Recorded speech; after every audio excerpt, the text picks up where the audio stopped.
Mesdames et messieurs, bonsoir. 17e jour de l'offensive russe en Ukraine. 2 semaines depuis que l'opération russe est lancée. Et l'Ukraine résiste, mais les principales villes du pays tombent les unes après les autres entre les mains de l'armée russe, tel un château de cartes. Mariupol au sud, Kharkiv à l'est, Kherson au sud. Les derniers verrous des villes clés s'évaporent. Melitopol, la dernière en date, s'ajoute à la longue liste des villes conquises par les Russes. Il ne reste plus que Kiev, une capitale qui suffoque et dont les jours seraient comptés. Sur le terrain, les négociations se poursuivent, les réunions et les concertations aussi. Mais en dehors des sanctions redoublées et des aides décuplées à l'Ukraine, rien de bien concret ne vient dissiper ce nuage chargé d'hostilité. Pourquoi est-il aujourd'hui si difficile de parler de paix, de négociation? Pourquoi les uns et les autres ne s'écoutent-ils pas? Quelqu'un aurait-il intérêt à ce que cette guerre perdure?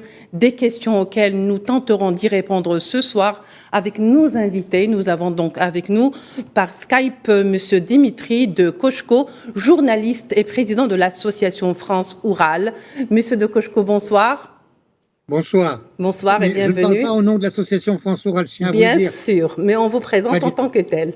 Je suis journaliste. Oui, et nous avons également avec nous, à travers le téléphone, Akram Khariev, spécialiste algérien en défense et en sécurité. Monsieur Akram Khariev, bonsoir. Bonsoir à tous. Donc, comme nous venons de le voir, Ivan Fedorov, le maire de Melitopol, arrêté par les forces russes après la ville de Dnipro, au sud-est hier, Melitopol au sud, tombe à son tour. Ivan Fedorov avait déclaré hier à partir du centre de crise de cette ville qui combattrait jusqu'au bout. Et voilà, jusqu'au bout. Donc, il est aujourd'hui arrêté par les forces russes et Melitopol étant aujourd'hui sous le contrôle de l'armée russe. Nous allons entendre le président ukrainien Volodymyr Zelensky. Il le confirme à notre antenne. Aujourd'hui, à Melitopol, les Russes ont capturé le maire de la ville, Ivan Fedorov, un maire qui défend courageusement l'Ukraine et les membres de sa communauté. Il s'agit de toute évidence d'un signe de faiblesse de leur part. La capture du maire de Melitopol est donc un crime, non seulement contre une personne en particulier, contre une communauté en particulier, et pas seulement contre l'Ukraine. C'est un crime contre la démocratie en tant que telle.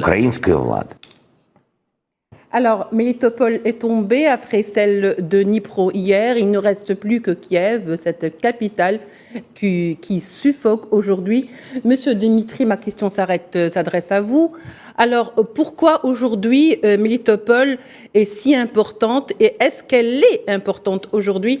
Il ne reste pas vraiment de bastions capitales ou des villes clés qui ne seraient pas tombées entre les mains des Russes. Qu'est-ce que cela implique pour Kiev? Non, ce qui est important, c'est que visiblement, les forces russes et les forces des deux républiques de Donetsk et de Lugansk, qu'il ne faut pas oublier dans cette affaire, vont essayer de libérer ou de conquérir, selon les camps où on se place, toute la région de l'Est, c'est-à-dire les régions administratives, notamment de Donetsk et de Lugansk. Elles s'avancent donc vers l'ouest, mais pas jusqu'à l'extrême ouest ou pas dans ce que je dirais être l'Ukraine historique, si vous voulez, celle qui est au sud de Kiev et au centre de l'Ukraine actuelle.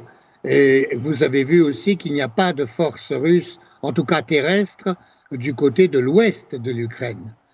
Donc actuellement, ce qui se passe, c'est qu'il y a des combats qui sont très sévères et importants sur ce qui était la ligne de démarcation et le long de la ligne de démarcation avec les deux républiques anciennement autoproclamées, maintenant reconnues par la Russie, parce que, en tout cas selon les documents fournis par la Russie, une opération de nettoyage ethnique se préparait contre ces deux républiques, ce qui explique l'intervention armée un peu plus tôt que prévu, visiblement, ou un peu précipitée en tout cas, pour éviter ça ou pour prendre les devants. Oui. Donc c'est cette importance-là que ça a. Mais pour le reste, les villes, comme vous avez vu, ont été assiégées par les Russes, entourées par les Russes, et ne sont pas du tout détruites comme ont pu le faire les Américains en Irak, par exemple. Oui. C'est-à-dire que ce ne sont pas des tapis de bombes. Visiblement, les militaires russes, d'ailleurs, il y a un colonel américain qui l'a dit assez bien sur Fox News avant-hier ou hier, ils veulent ménager visiblement et les habitants et les infrastructures. C'est-à-dire que c'est une guerre de ce point de vue-là très différente et qui du coup est beaucoup plus difficile, puisque d'un point de vue militaire, ils ne peuvent pas utiliser les moyens qu'ont pu utiliser les Américains, que ce soit en Yougoslavie, en Irak ou même dans certaines parties de la Syrie. Oui, alors ce qui rejoint un petit peu l'idée qu'aujourd'hui, Kiev n'est pas aussi difficile pour être assiégé. Je veux dire, c'est pas une forteresse. Les Russes auraient pu le faire avec la force militaire qu'ils ont et cette supériorité également sur le terrain, mais ils refusent de le faire peut-être parce qu'ils attendent d'envahir ou plus ou moins d'investir Kiev, mais de manière la plus, je dirais, pacifique possible, pour ne pas faire beaucoup de victimes et ne pas détruire non plus cette ville. Est-ce que vous ne pensez pas que c'est un petit peu ceci la stratégie, puisque Kiev, selon les informations, est en train de suffoquer. Les informations récentes qui nous sont parvenues disent que la ville a peu de jours, je cite, en vivres et en médicaments. Ce qui veut dire que ce n'est plus qu'une question d'heures. Non, c'est malheureusement à Kiev ce qui se passe, c'est que des armes personnelles ont été distribuées à la population, les prisons ont été ouvertes. Il y a eu au moins 2500 Kalachnikov qui ont été distribués à la population, à n'importe qui. Oui, sans vous vous rendez bien distinction. compte que tous ceux qui avaient un petit règlement de compte avec leur belle-mère ou leur chef de service ont pu en profiter. Oui. D'autre part, il y a des extrémistes là-dedans, notamment ceux que les Russes appellent les néo-nazis, et qui sont souvent néo-nazis, effectivement, qui sont donc des gens qui vont régler leur compte à des gens avec lesquels ils ne sont pas d'accord, qui vont considérer comme par exemple pro-russes, et donc qui vont les assassiner. Mais vous êtes toujours le pro-russe de quelqu'un, si vous voulez. Oui, oui. C'est toujours la C'est un même bon histoire. prétexte. D'autre part, des Stinger ont été aussi distribués, et donc il y aura évidemment des commerces de ce genre d'armement. Comme vous vous souvenez peut-être, les Américains en avaient distribué en Afghanistan, et on a mis un temps fou à les récupérer, et ils se sont souvent retrouvés entre les mains d'organisations islamistes. Donc ça va être bien évidemment un vrai problème pour toute l'Europe bientôt. Oui. Enfin, actuellement, en tout cas, ce qui se passe, ce sont des règlements de compte, des pillages, des banditismes, des rackets, des pillages d'automobiles, etc., qui se passent dans Kiev. C'est-à-dire que c'est une tactique de l'OTAN. C'est une des tactiques de l'OTAN pour que les occupants d'une zone se retrouvent à avoir à gérer, évidemment, et une guerre de partisans et un énorme bazar, enfin, un énorme désordre et beaucoup de criminalité. Oui. Ce qui se passe, c'est que là, les Russes n'ont pas l'intention d'occuper, et donc c'est quelque chose qui va retomber sur le dos des prochaines autorités ukrainiennes qui s'installeront là. Alors, ça peut même être Zelensky s'il accepte de négocier ou si les Américains l'autorisent à négocier, parce que bien évidemment, le cessez-le-feu devrait pouvoir être possible très rapidement si du côté occidental et du côté ukrainien, il passait à une phase de véritable négociation, notamment sur la sécurité européenne, puisque c'est de là que tout vient.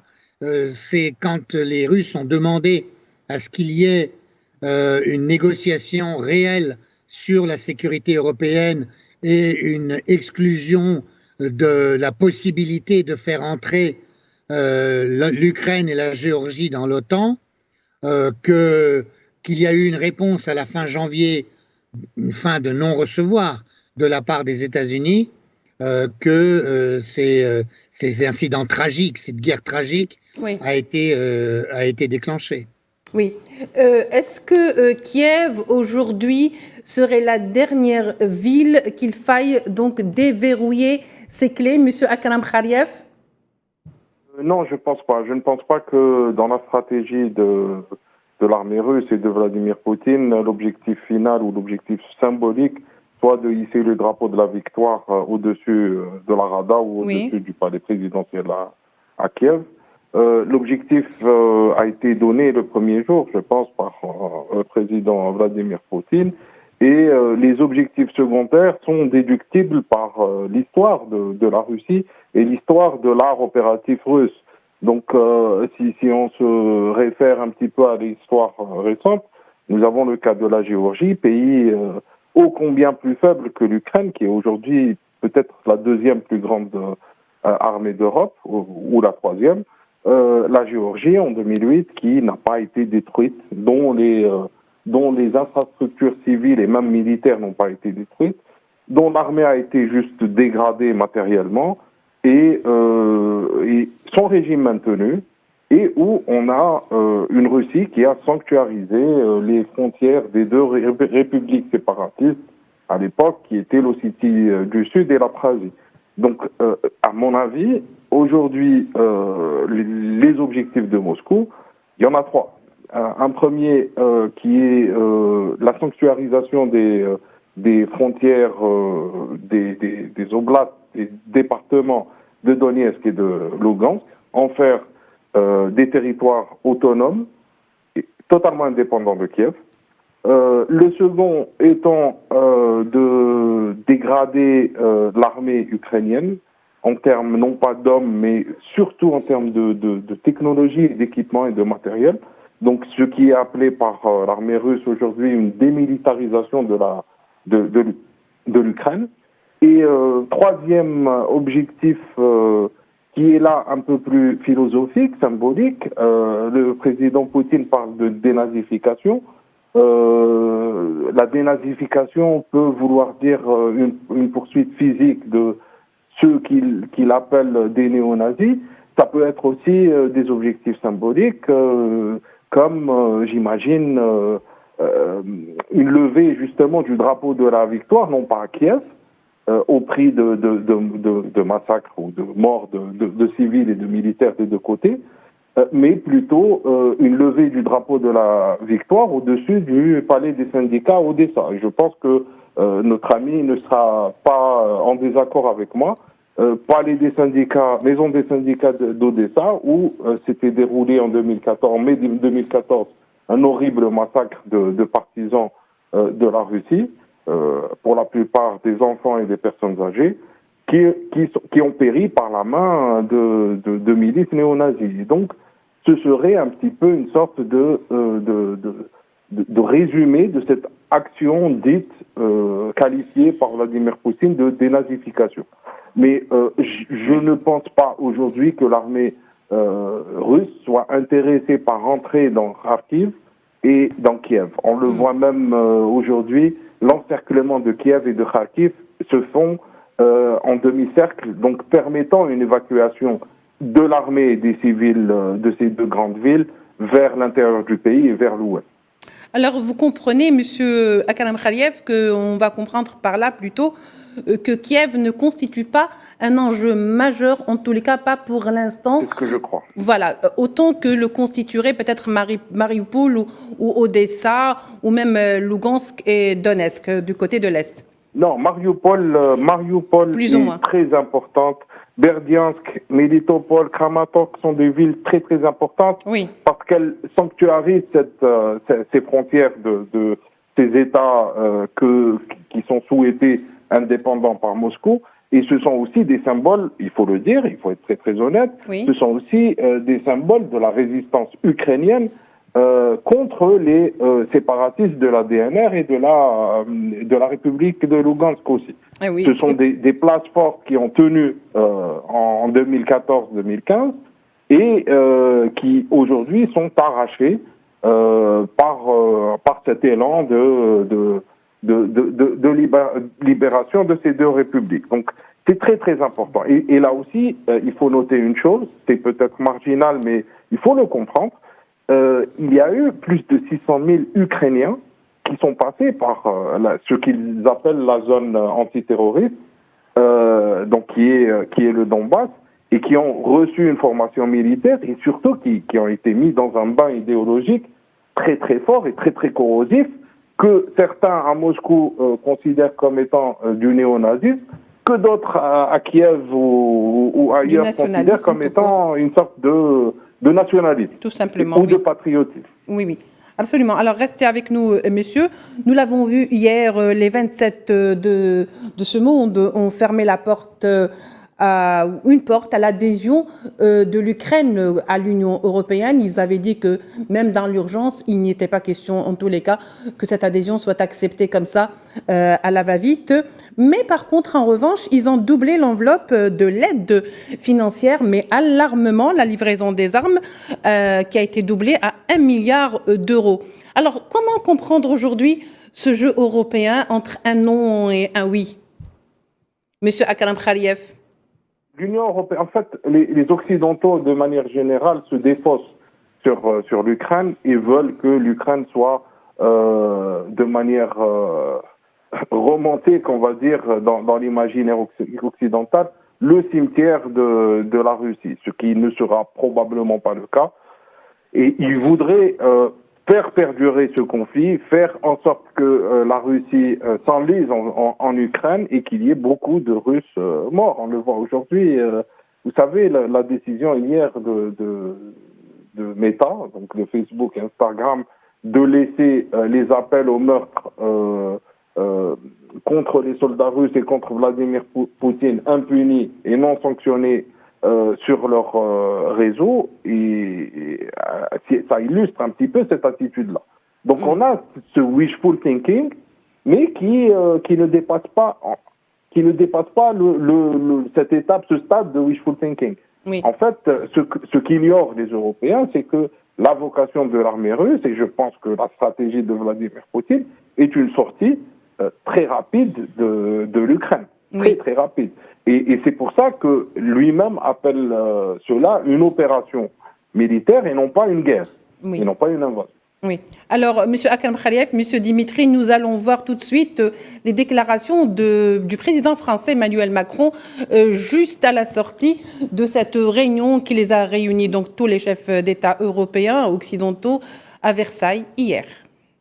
Si la Russie, malgré ce qu'elle dit, malgré le président Poutine qui déclare « je crois au pourparlers », qui déclare à ses homologues « les choses avancent, je sens que ça bouge », si malgré cela, il intensifie les bombardements, fait le siège de Kiev et intensifie les scènes de guerre, nous savons que nous devrons prendre à nouveau des sanctions massives. Le message que je veux ici vous dire, c'est que dans ce cadre-là, rien n'est interdit, rien n'est tabou. Nous ferons tout ce que nous considérons comme étant efficace et qui a un effet utile pour stopper la Russie dans ce chemin de l'agression. Alors, Monsieur Dimitri, selon vous, pourquoi les déclarations de Poutine dérangent-elles autant Macron et les chefs d'État occidentaux? Parce qu'il souligne déjà que l'Occident a roulé la Russie, ce sur quoi il insiste d'ailleurs, je dirais, quasiment en fait, depuis presque le début de son arrivée au pouvoir. Il a dit dans son discours notamment qu'en 2000, il avait demandé à Clinton, qui était sur le départ, s'il voulait bien accepter la Russie dans l'OTAN. Oui. Et Clinton, dit Poutine dans son discours, a répondu d'une manière plus que mesurée, ce qui en termes diplomatiques signifie qu'il l'a envoyé promener. Donc, la tentation, ou la demande, ou l'aspiration des Russes des années 90 et du début du pouvoir de Poutine était une aspiration à l'amitié avec l'Occident, qui a été rejetée totalement et dont a tenu compte finalement Poutine en 2007 dans son discours de Munich. Mais en fait, c'était déjà avant que la Russie avait été rejetée, puisque l'OTAN a commencé à s'étendre vers l'Est en dépit de la parole donnée notamment par Baker à Gorbatchev. Mais que Gorbatchev a eu le tort de croire Donc, puisque des promesses verbales, ça n'engage que ceux qui y croient, comme on le sait. Donc, aujourd'hui, quand Poutine, évidemment, remue le couteau dans la plaie, en quelque sorte, ça ne plaît pas trop. Et d'ailleurs, il y a certains médias occidentaux qui cherchent à nier ces promesses non tenues et ce qui justifie en fait la demande russe de négociation de la sécurité européenne. Or, visiblement, l'objectif est effectivement de combattre au maximum et d'enliser au maximum les Russes dans cette opération militaire qui a été, encore une fois, un peu précipitée visiblement, même si elle a été très bien préparée du point de vue militaire. Hein.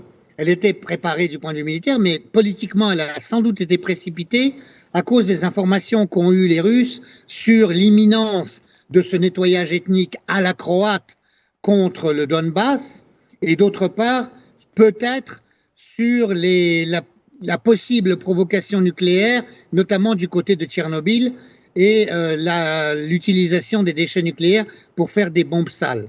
Oui, alors, d'autre part, ils ont aussi découvert les laboratoires biochimiques, vous savez. Oui, justement, biologiques. Est-ce qu'aujourd'hui, ces laboratoires biologiques, on allait dire, étaient connus par les Occidentaux, ils connaissaient leur existence, mais personne n'en parlait, tout le monde fermait les yeux. Alors aujourd'hui, avec cette découverte qui a été mise à jour par les Russes, est-ce que cela ne représente pas réellement un danger, d'autant plus qu'on les a accusés de tous les maux, y compris peut-être les virus qui nous ont coûté assez cher en argent et en vie, pour ne pas le citer, le coronavirus? Alors, sur les laboratoires, ce que moi j'en sais, mais comme journaliste qui a suivi la chose, bien sûr qu'ils étaient gardés secrets du côté occidental, bien sûr. Déjà en 2015-2016, il y avait eu des protestations en Géorgie, en Ukraine et en Arménie, et on pouvait lire ça dans le Courrier d'Erevan, qui était le journal francophone en Arménie. Ces protestations contre le fait qu'il y avait eu des gens malades autour de certains laboratoires secrets américains en Ukraine et en Géorgie. Alors, les Russes, de leur côté, dans la presse russe, il y avait quelques échos qui étaient publiés sur le fait qu'il y avait au moins 2 laboratoires en Géorgie et au moins 3 en Ukraine. Oui. Mais comme vous savez, ils étaient loin du compte, puisqu'en fait, il y en a 30. Donc, ces labos travaillaient visiblement d'une manière très secrète et sous direction américaine à essayer d'isoler un génome qui soit typiquement ou proprement ou russe ou slave. On ne savait pas trop, et donc pour essayer de liquider la population russe, pas nous, pas les gens de culture francophone ou française, mais eux, oui. Et aller chercher ce genre de choses-là, c'est assez étonnant. Mais ça s'est confirmé. Et là, quand ils ont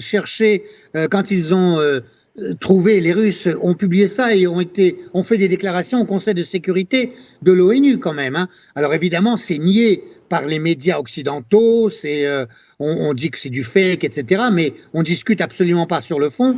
Mais ceci dit, il y a des formes de coronavirus, effectivement, notamment la grippe H1N1, là.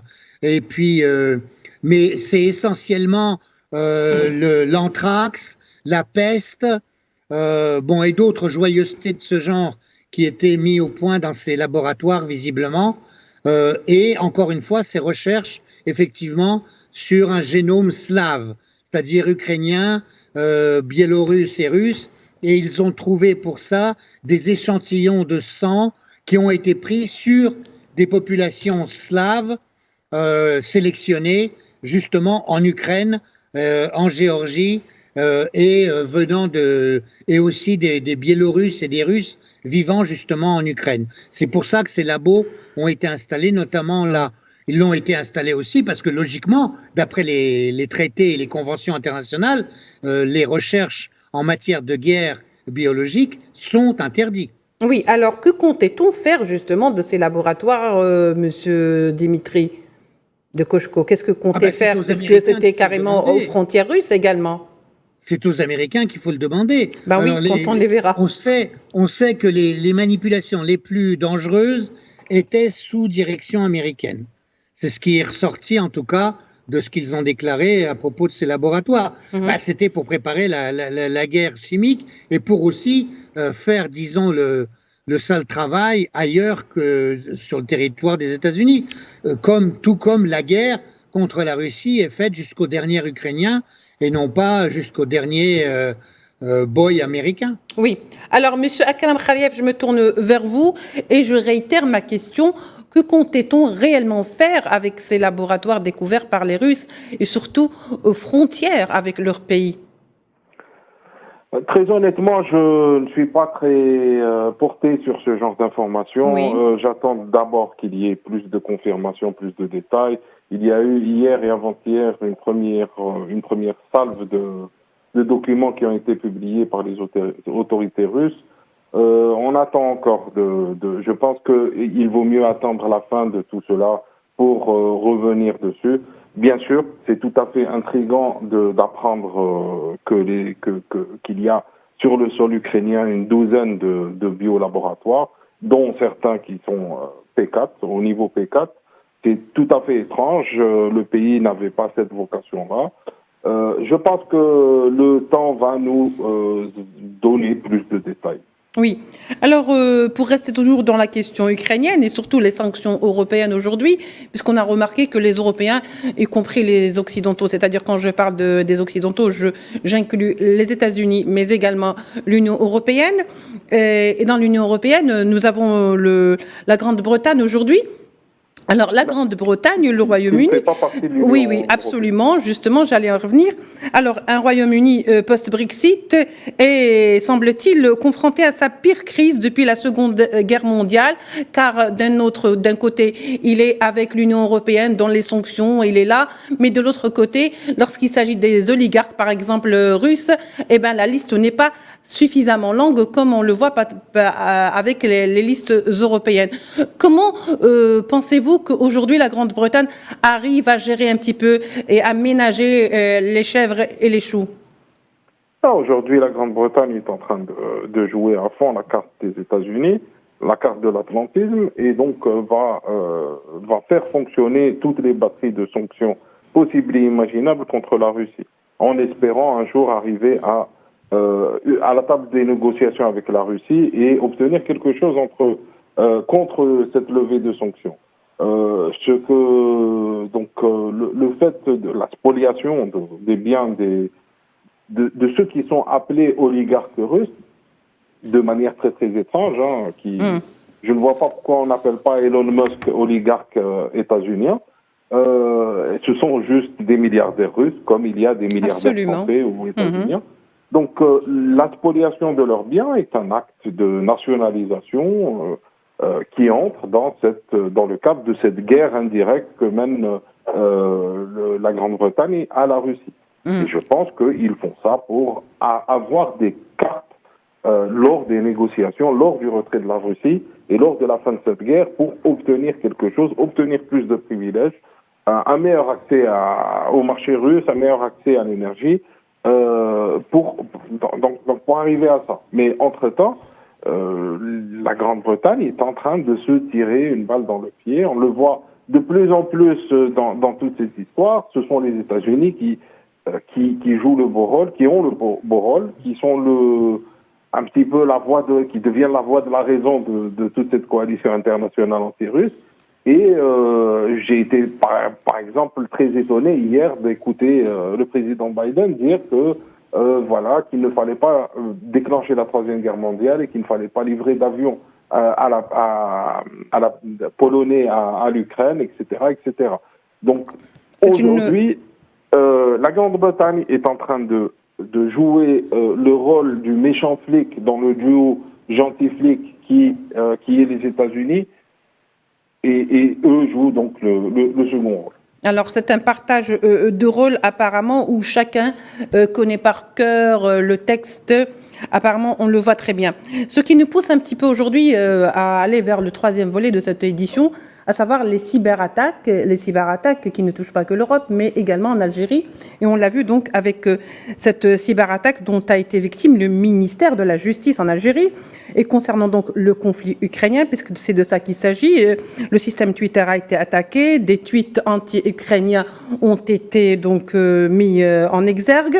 Une cyberattaque et un piratage du compte officiel qui rappelle étrangement l'affaire d'espionnage Pegasus. Monsieur Akram Khaliev, ma question s'adresse à vous. Alors, qui a intérêt à brouiller les relations avec l'Ukraine, les relations de l'Algérie? Autrement dit, qui est derrière ces attaques? Pour le moment, on ne peut pas savoir. Je ne pense pas que dans le cas de la cybercriminalité, on puisse parler du terme à qui profite le crime, parce que le crime peut être perpétré par un enfant, par un adolescent. Donc nous ne sommes pas dans une guerre, dans une cyberguerre d'État à État, de manière équilibrée. Nous sommes dans une guerre où parfois des opportunistes s'amusent à faire ce qu'ils veulent. Pensent pouvoir faire passer un message, parfois naïvement, en faisant ce qu'ils font. On a aussi d'autres cas un peu plus sérieux d'organisations qui utilisent ça pour jeter le discrédit sur des pays, pour diminuer de la réputation d'autres pays ou pour mettre dans la gêne des pays comme l'Algérie. La première question à se poser, c'est d'où vient la défaillance du côté algérien, à mon avis. Oui. Monsieur Akram Khaliev, ne pensez-vous pas qu'aujourd'hui, étant donné que l'Algérie, de par sa position de non-alignement, de neutralité positive, je dirais, pourrait être la cible, justement, des gens voudraient l'introduire dans ce conflit pour se positionner. Ce genre de cyberattaque pourrait la faire sortir aussi de sa réserve. Et on l'a vu par le passé que l'Algérie aussi a des voisins assez hostiles qui pourraient peut-être être derrière ce genre de pratique. Et on l'a vu par le passé. Ce n'est pas une nouveauté, je veux dire, si ça venait à être vérifié sur le terrain. Tout est possible. Mais en tout cas, ce que je peux vous dire, c'est que la crise en Ukraine, cette guerre-là, a montré la dimension qu'ont les pays de la région face à la communauté internationale. On a vu la vraie dimension de l'Algérie dans cette crise. On a vu la vraie dimension d'autres pays d'Afrique du Nord et on voit qui est aujourd'hui consulté, visité, qui est pris en considération parmi tous les pays de la région. Et je le dis sans chauvinisme, c'est l'Algérie qui est pris en compte et en considération. Donc je pense que les grandes puissances, que ce soit du bloc Russie, de la Chine, que ce soit aussi les Occidentaux, connaissent la dimension de l'Algérie, connaissent le rôle que peut jouer l'Algérie et il est tout à fait intégré. Donc qu'il y ait des cyberattaques, qu'il y ait des campagnes de dénigrement, ça ne changera pratiquement rien. Oui, alors Monsieur Dimitri de Koshko, je me tourne vers vous. Je voulais un petit peu vous interpeller sur la question aujourd'hui que des tweets ou que le ministère de la Justice algérien fasse l'objet de piratage sur son site officiel, des propos contre justement les Ukrainiens. Selon vous, est-ce que un pays comme l'Algérie pourrait être la cible de certains hackers qui ne voient pas en ce pays que du bon voisinage peut-être, ou que de bonnes choses, que de bonnes relations de bienséance? Alors, très franchement, je connais pas assez bien la question. On n'a aucun élément permettant d'aller plus loin dans des commentaires. Ce qu'on peut dire, c'est que ce qui est plausible, là, en partant du principe de cherche à qui le crime profite, c'est que forcément, ça sera des attaques qui seront faites sous faux drapeau, si vous voulez. C'est-à-dire que tout sera fait pour faire croire que c'est un camp qui attaque, alors qu'en fait, ça sera un autre. Contre l'Algérie, a priori, si aujourd'hui il y a des attaques pour faire pression à ce niveau-là, enfin par le moyen des cyberattaques, c'est a priori pour l'obliger à prendre plus position à la suite des Américains et des Occidentaux contre la Russie. Je pense que ça serait dans ce sens-là que pourraient aller les insinuations discrètes faites par les cyberattaques. Et elles seront forcément faites, dans ce cas-là, sous faux drapeau, de façon à faire croire que ça peut être les Russes, par exemple. Alors que les Russes, dans ce cas-là, ont évidemment aucun intérêt à aller attaquer un pays comme l'Algérie. Oui, absolument. Et d'autre part, l'Algérie va avoir à souffrir, malheureusement, aussi des sanctions que sont en train d'établir les Occidentaux contre la Russie. Et je pense notamment au niveau des prix du blé qui risquent d'augmenter sérieusement cet été. Oui, alors ma dernière question, et je vais conclure avec cette dernière question, messieurs, je vous demanderai donc d'être brèves. À qui profiterait si la guerre perdure aujourd'hui? Pourquoi ne voit-on pas de véritable volonté pour aller vers un cessez-le-feu, pour permettre justement d'aller vers un dialogue ou des négociations autour d'une même table? Monsieur Dimitri Koshko. Bon, ce que je sais, c'est que ça ne profitera ni aux Ukrainiens, qui sont les premières victimes, ni aux Russes, qui sont aussi les victimes de cette guerre, et aux deux peuples, puisqu'ils sont dans un conflit fratricide qui va avoir des conséquences pendant plusieurs années. Ça, c'est sûr. Pour ceux qui en profitent et qui, à mon avis, commandent le jeu, c'est l'outre-Atlantique. Ce sont les États-Unis, très clairement, et malheureusement, l'Europe ne fait preuve d'aucune indépendance, d'aucune défense de ses propres intérêts, parce que les intérêts de l'Europe, ça serait de pousser à une négociation et non pas de pousser à une guerre et de jeter de l'huile sur le feu en envoyant des armes, en envoyant des fonds pour soutenir les combattants, notamment des néo-nazis, en ignorant que ce sont des néo-nazis, comme par exemple les bataillons Azov, qui ont fait beaucoup de dégâts quand même déjà, et qui ont fait des dégâts en Ukraine même, justement, par rapport aux Ukrainiens. Je pense que c'est malheureusement les intérêts des États-Unis d'affaiblir la Russie dans leurs principes qui ont été définis par Zbigniew Brzezinski dans son fameux livre sur le grand échiquier, Absolument.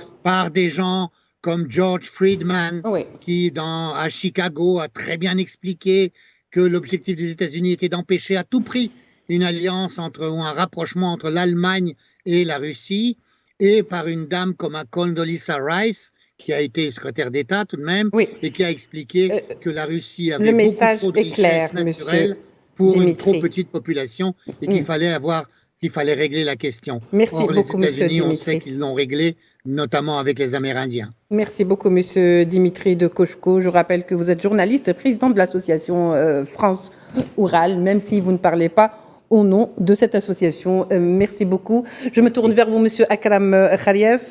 Je disais aujourd'hui, je disais, il faut être bref, bien sûr. Pourquoi c'est si difficile de parler de paix aujourd'hui en Ukraine? Vladimir Poutine, il a été instigateur de cette guerre. Il est celui qui a la date de la fin de cette guerre, j'imagine. La balle est dans son camp. Je pense que tant que ses objectifs n'ont pas été atteints, il n'ira pas vers une complète et totale négociation pour un désengagement de la zone. Oui, merci beaucoup, M. Akram Khaliev. Cela juste pour préciser que même du côté occidental, on n'a pas vraiment tendu la main pour répondre à ces exigences. Monsieur Akram Khaliev, merci d'avoir été avec nous, spécialiste. Je rappelle que vous êtes spécialiste algérien en défense et en sécurité. Mesdames et messieurs, notre émission tire à sa fin. Je vous remercie de nous avoir prêté attention. Nous nous retrouverons pour les éditions prochaines, les jours prochains. Tout de suite, je vous laisse avec le journal de 19h présenté par Fatma Mani.